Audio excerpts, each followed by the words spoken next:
बिल्लाहि मिनश्शैतानिर्रजीम बिस्मिल्लाहिर्रहमानिर्रहीम अल्लज़ीना युनफ़िक़ूना अम्वालहुम बिल्लैलि वन्नहारि सिर्रन व अलानियतन फ़लहुम अज्रुहुम इंद रब्बिहिम वला खौफ़ुन अलैहिम वला हुम यहज़नून। सदक़ल्लाहुल अलीयुल अज़ीम। जो लोग अपने माल रात और दिन पोशीदा और ज़ाहिर अल्लाह की राह में खर्च करते हैं, उनके लिए उनके रब के पास उनका अजर है और न उन पर कोई खौफ होगा और न वो गमगीन होंगे। मोहतरम मेहमान खुसूसी, आज के दीगर मेहमान, ज़िम्मेदारान और शहर बेलगाम और अतराफ़ से तशरीफ़ लाने वाले मुअज़्ज़ज़ और मुकर्रम भाइयों, अस्सलामु अलैकुम वरहमतुल्लाहि वबरकातुहू। जैसा कि दावतनामे में भी ये वाज़ेह किया गया है कि आज की ये मजलिस, आज का ये प्रोग्राम सैलाब ज़दा मुतासरीन, सैलाब से मुतासरीन 2019 में जो खानापुर तालुके में मलप्रभा नदी के साहिल पर, किनारे पर जो सैलाब आया था और उसकी वजह से मोहल्ले के मोहल्ले बह गए, मकानात ढह गए और इसमें काफ़ी नुकसान पहुंचा।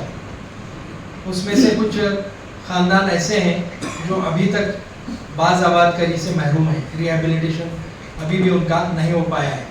तो ह्यूमैनिटेरियन रिलीफ सोसाइटी की जानिब से उनकी बाज़ आबादकारी की कोशिश 2019-20 से ही तकरीबन शुरू है।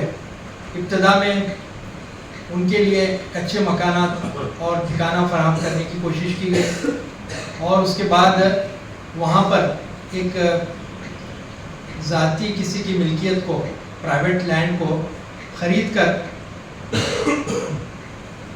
उनको बसाने के लिए जगह खरीदी गई, तकरीबन 1 एकड़।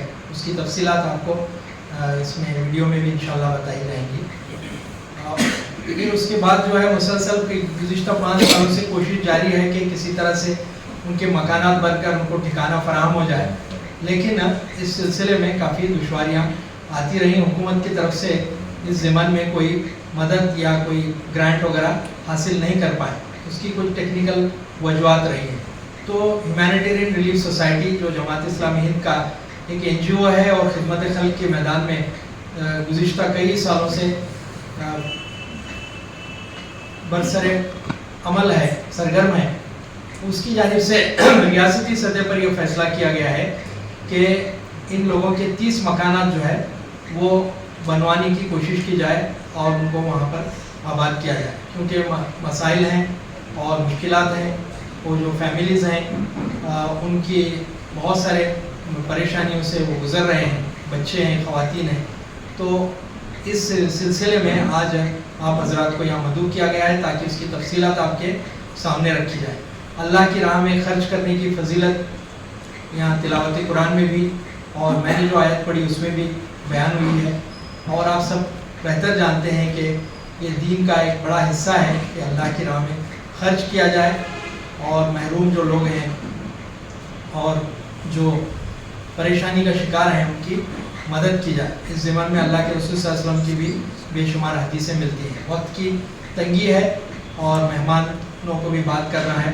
आप हज़रात का मैं इस नशिस्त में इस्तकबाल करता हूँ, मेहमानों का भी इस्तकबाल करता हूँ, आपका भी इस्तकबाल करता हूँ। व आखिर दावाना अल्हम्दुलिल्लाह। जज़ाकल्लाह खैर रियाज़ औधी साहब। खुदा के बंदों से है मोहब्बत, इबादत का कमाल, जो खल्क एक खुदा से मोहब्बत करे वो खुदा का महबूब है। तमाम इबादतों में सबसे बेहतरीन इबादत वो कहलाई जाती है जो इबादत हमें लोगों से नज़दीक करे और आपसी भाईचारा और मोहब्बत बढ़ाए। प्रोग्राम को आगे बढ़ाते हुए मैं जनाब मोहम्मद मरकड़ा साहब, general secretary humanitarian relief society से गुजारिश करता हूँ कि HRS का तारुफ और inaugural of the brochure present करें।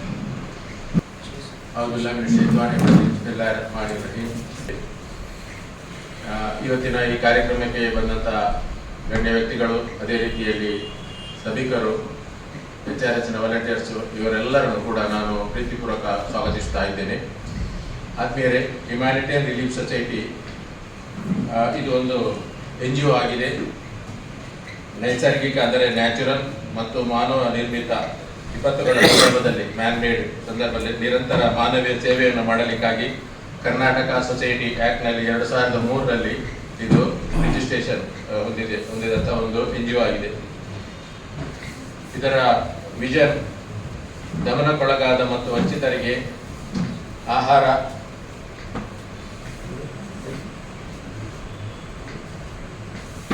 ಆಶ್ರಯ, ಆರೋಗ್ಯ ಮತ್ತು ಶಿಕ್ಷಣದಂತಹ ಮೂಲಭೂತ ಅಗತ್ಯಗಳನ್ನು ಒದಗಿಸುವುದು, ಭೂಕಂಪ, ಪ್ರವಾಹ, ಸಾಂಕ್ರಾಮಿಕ ರೋಗಗಳು ಹಾಗೂ ಸಾಮುದಾಯಿಕ ಹಿಂಸಾಚಾರಕ್ಕೆ ಒಳಗಾದ ವಿಪತ್ತುಗಳಿಗೆ ಒಳಗಾದವರಿಗೆ ಸಂತ್ರಸ್ತರಿಗೆ ನೆರವು ನೀಡುವುದು, ಅವರನ್ನು ಅಂತಿಮವಾಗಿ ಸ್ವಾವಲಂಬಿಗಳನ್ನಾಗಿ ರೂಪಿಸುವುದು.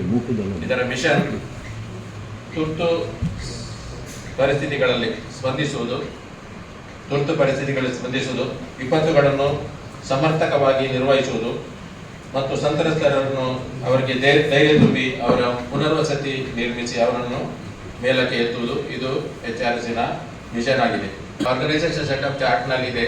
Governing council, general body, director, assistant director, deputy secretary, assistant secretary, commander, assistant commander. ಈ ಕಮಾಂಡರ್ ಅಂದರೆ ನಾವು ಟ್ರೈನಿಂಗ್ ಕೊಡುವಂಥ ಒಂದು ಇದೆ, ಟ್ರೈನರ್ಸ್ನವರದ್ದು ಮತ್ತು ವಾಲಂಟಿಯರ್ಸ್ನವರದ್ದು ಕಂಟ್ರೋಲ್ ಮಾಡುವಂಥ ಒಂದು ವ್ಯವಸ್ಥೆ ಇದೆ. ಅದಕ್ಕಾಗಿ ಕಮಾಂಡರ್, ಅಸಿಸ್ಟೆಂಟ್ ಕಮಾಂಡರ್, ಅದರಲ್ಲಿ ಕ್ಯಾಪ್ಟನ್, ಅಸಿಸ್ಟೆಂಟ್ ಕ್ಯಾಪ್ಟನ್, ಮತ್ತು ಕೆಳಗೆ ಟ್ರೈನರ್ಸ್, ಟ್ರೈನ್ಡ್ ವಾಲಂಟಿಯರ್ಸ್, ಈ ರೀತಿಯಲ್ಲಿ ಸೆಟಪ್ ಇದೆ HRS ಇದು. ಕರ್ನಾಟಕದಲ್ಲಿ 10 ಝೋನ್ಗಳಿದೆ. ಈ ಚಾರ್ಟ್ನಲ್ಲಿ ನೋಡ್ಬೋದು, 10 ಪ್ರದೇಶದಲ್ಲಿ 10 ಝೋನ್ಗಳು ಕರ್ನಾಟಕದಲ್ಲಿ. ಒಟ್ಟಿಗೆ ಇದರ ಒಳಗೆ 76 ಗುಂಪುಗಳಿದೆ. ಪ್ರತಿಯೊಂದು ಗುಂಪಿನಲ್ಲಿ ಸುಮಾರು 10-15 ವಾಲಂಟಿಯರ್ಸ್ ಇರ್ತಾರೆ. ಒಟ್ಟಿಗೆ ಸಾಧಾರಣ 700-750 ವಾಲಂಟಿಯರ್ಸ್ ಇದ್ದಾರೆ. ಅದರಲ್ಲಿ 200 ಮಹಿಳೆಯರು ವಾಲಂಟಿಯರ್ಸ್ ಕೂಡ HRSನಲ್ಲಿ ಕರ್ನಾಟಕ ರಾಜ್ಯದಲ್ಲಿ ಇದ್ದಾರೆ. ಟ್ರೈನಿಂಗ್ ಪ್ರೋಗ್ರಾಮ್ ಇದೆ. ಇದರಲ್ಲಿ ಏನಂದರೆ ನಾವು ಪ್ರತಿಯೊಂದು ವಾಲಂಟಿಯರ್ಸ್ನವರಿಗೆ ಟ್ರೈನಿಂಗ್ ಕೊಡ್ತೇವೆ. 10 ದಿವಸ ಟ್ರೈನಿಂಗ್ ಇರ್ತದೆ. ಅದರಲ್ಲಿ 32 ಸಬ್ಜೆಕ್ಟ್ಗಳಿರ್ತದೆ. First phase, first aid, fire fighting, water rescue, ಈ ರೀತಿ 32 ಸಬ್ಜೆಕ್ಟ್ಗಳನ್ನು ನಾವು 10 ದಿವಸದಲ್ಲಿ ಅವರಿಗೆ ಟ್ರೈನಿಂಗ್ ಕೊಡ್ತೇವೆ. ಅದು 2 ತಿಂಗಳಲ್ಲಿ ಕೊಟ್ಟು ಮತ್ತೆ ಒಂದು 2 ತಿಂಗಳು ಬಿಡುವ ನಂತರ ಪುನಃ 2 ತಿಂಗಳು ಬಿಡುವ ನಂತರ ಪುನಃ 3 ತಿಂಗಳು, ಹೀಗೆ ಒಟ್ಟಿಗೆ 10 ದಿವಸದಲ್ಲಿ ಸಂಪೂರ್ಣವಾಗಿ ಒಬ್ಬ ಸ್ವಯಂ ಸೇವಕರಿಗೆ ನಾವು ಟ್ರೈನಿಂಗ್ ಕೊಡ್ತೇವೆ. ಆ ಟ್ರೈನಿಂಗ್ ಪಡೆದಂತಹ ಅವರು ವ್ಯಕ್ತಿಗಳು ತಮ್ಮ ಪ್ರದೇಶದಲ್ಲಿ ರೆಸ್ಕ್ಯೂನ ಕೆಲಸಗಳನ್ನು ಮಾಡುತ್ತಾರೆ. ಆಮೇಲೆ ನಮ್ಮ ಈ ಯಾವಾಗಲೂ ಈ ವಿಪತ್ತುಗಳು ಯಾವಾಗಲೂ ಸಂಭವಿಸುವುದಿಲ್ಲ. ಭೂಕಂಪಗಳು ಯಾವಾಗಲೂ ಆಗುವುದಿಲ್ಲ, ಫ್ಲಡ್ ಯಾವಾಗಲೂ ಬರುವುದಿಲ್ಲ, ಬೆಂಕಿ ಯಾವಾಗಲೂ ಇದಾಗುವುದಿಲ್ಲ. ಇಂಥ ಹಾನಿ ಇರುವಂಥ ಸಂದರ್ಭದಲ್ಲಿ ನಮ್ಮ ವಾಲಂಟಿಯರ್ಸ್ಗಳಿಗೆ ಸಣ್ಣ ಸಣ್ಣ ಮನೆ ನಿರ್ಮಾಣ ಮಾಡುವಂಥದ್ದು, ಟಾಯ್ಲೆಟ್ ಕನ್ಸ್ಟ್ರಕ್ಷನ್ ಮಾಡುವಂಥದ್ದು, ಮೆಡಿಕಲ್ ಕ್ಯಾಂಪ್ ಮಾಡುವಂಥದ್ದು, blood camp, accident relief, cleaning camp, funeral, water supply, pain and palliative care, hospital visit, ಇಂತಹ ಸಣ್ಣ ಸಣ್ಣ ಕೆಲಸ